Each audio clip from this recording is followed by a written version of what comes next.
ఇప్పుడు మా బ్రదర్ సోదరుడు పత్రికా సోదరులకి ఎలక్ట్రానిక్ అండ్ ప్రింట్ మీడియా మిత్రులందరికీ నా యొక్క నమస్కారాలు. రేపు 30వ తారీఖు నాడు ఇందిరా పార్క్ దగ్గర యాదవ సంఘాల జేఏసీ ఆధ్వర్యంలో యాదవుల ఆత్మ గౌరవ సభని నిర్వహిస్తూ ఉన్నాం.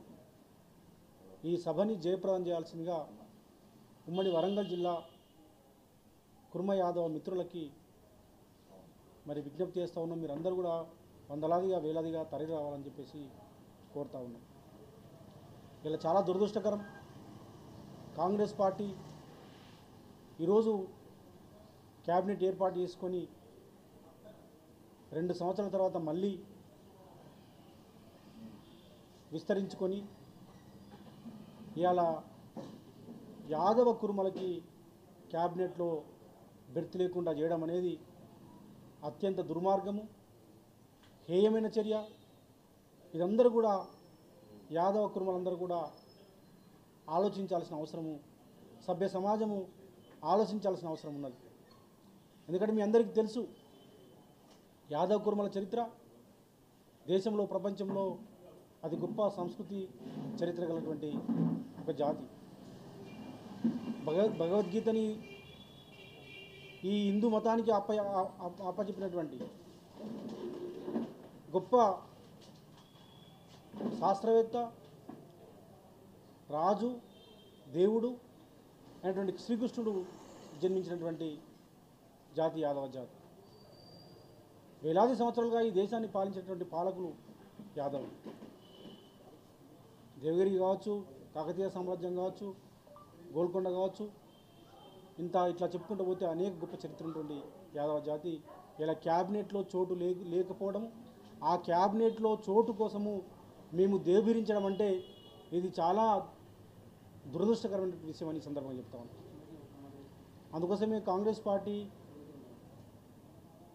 ఈ చర్యలకు నిరసనగా రేపు 30వ తారీఖు నాడు యాదవుల ఆత్మగౌరవ సభని ఏర్పాటు చేయడం జరిగింది. అన్ని సంఘాలు, అది అఖిల భారత యాదవ సంఘం కావచ్చు, యాదవ కుల పోరాట సంఘం కావచ్చు, అన్ని సంఘాలు ఈ తెలంగాణ ప్రాంతంలో ఎన్ని సంఘాలను యాదవ సంఘాలు వాటన్నింటినీ ఐక్యం చేస్తూ యాదవ సంఘాల జేఏసీ ఆధ్వర్యంలో ఈ కార్యక్రమం ఏర్పాటు చేసినాం. దీన్ని జయప్రదం చేయాలని అందరికీ విజ్ఞప్తి చేస్తూ ఉన్నాం. ఇమీడియట్గా క్యాబినెట్లోకి తీసుకోవాలి. అట్లాగే జనదమాషా ప్రకారము నామినేటెడ్ పోస్టుల్లో అది ఎమ్మెల్సీ కావచ్చు, కార్పొరేషన్ చైర్మన్ కావచ్చు, కుర్మ యాదవులకు ఇవ్వాలి. గతంలో గొర్రెల పంపిణీ ఏదైతే గత ప్రభుత్వం చేసిందో కేసీఆర్ గారి ప్రభుత్వము మొదటి విడత కంప్లీట్ అయింది. రెండో విడత మేము 2 లక్షల రూపాయలు ఇస్తామని చెప్పేసి రేవంత్ రెడ్డి గారు మరి ఆ రోజు కాంగ్రెస్ పార్టీ మరి కుర్మ యాదవులకు హామీ ఇవ్వడం జరిగింది. దాన్ని వాళ్ళు ఫుల్ఫిల్ చేయాలని చెప్పేసి అందుకోసము 2వ దశ గొర్రెల పంపిణీ కార్యక్రమాన్ని వెంటనే చేపట్టాలని చెప్పేసి మేము డిమాండ్ చేస్తూ ఉన్నాము. అదేవిధంగా ఇవాళ ఈ రాష్ట్రంలో కామారెడ్డి డిక్లరేషన్లో భాగంగా మేము యాదవులుగా ఉన్నాము, బీసీలుగా కూడా ఉన్నాము. కామారెడ్డి డిక్లరేషన్లో భాగంగా స్థానిక సంస్థల్లో విద్యా ఉద్యోగ రంగాల్లో 42% బీసీలకు రిజర్వేషన్ ఇస్తామని చెప్పేసి కాంగ్రెస్ పార్టీ హామీ ఇచ్చింది. మరి తూతూ మంత్రంగా మరి కులగణన చేపట్టి గతంలో సమగ్ర కుటుంబ సర్వే ద్వారా కేసీఆర్ గారు ముస్లింలకు సంబంధం లేకుండా, ముస్లింలు ఇంక్లూడ్ కాకుండా బీసీల జనాభా 52% ఉన్నది సమగ్ర కుటుంబ సర్వే ద్వారా. కానీ రేవంత్ రెడ్డి గారి కులగణన ద్వారా బీసీల జనాభాని 46% తగ్గించింది. ముస్లింలను కలిపి 56 అంటున్నది. ముస్లింలకు సంబంధం లేకుండా మేము 52 ఉన్నాం.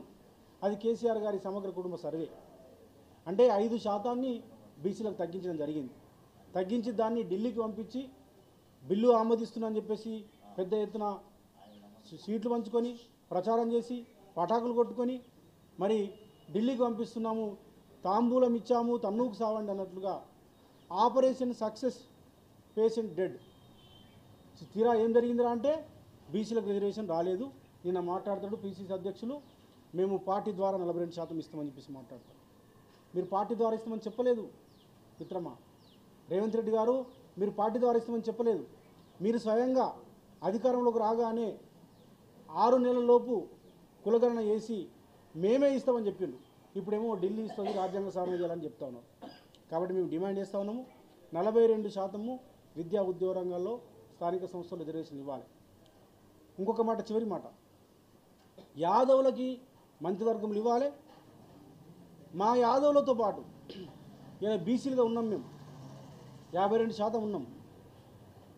52% అంటే మాకు దాదాపుగా 10 మంది, కనీసం 9 మంది మంత్రివర్గంలో మేము ఉండాలి. ఇలా ముగ్గురే ఉన్నారు, ఇలా కేవలం ముగ్గురు మాత్రమే ఉన్నారు.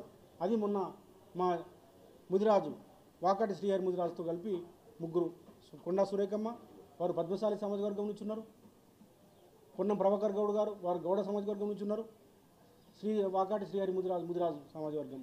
అంటే ఇంకా మున్నూరు కాపు సమాజ వర్గము ఇక్కడ మంత్రివర్గంలో లేదు. కొండా సురేఖమ్మ పద్మశాలి సమాజ వర్గం. కాబట్టి మున్నూరు కాపు క్యాబినెట్ ఏమైనా ఉందా ఈ రాష్ట్రంలో? చాలా దుర్మార్గం.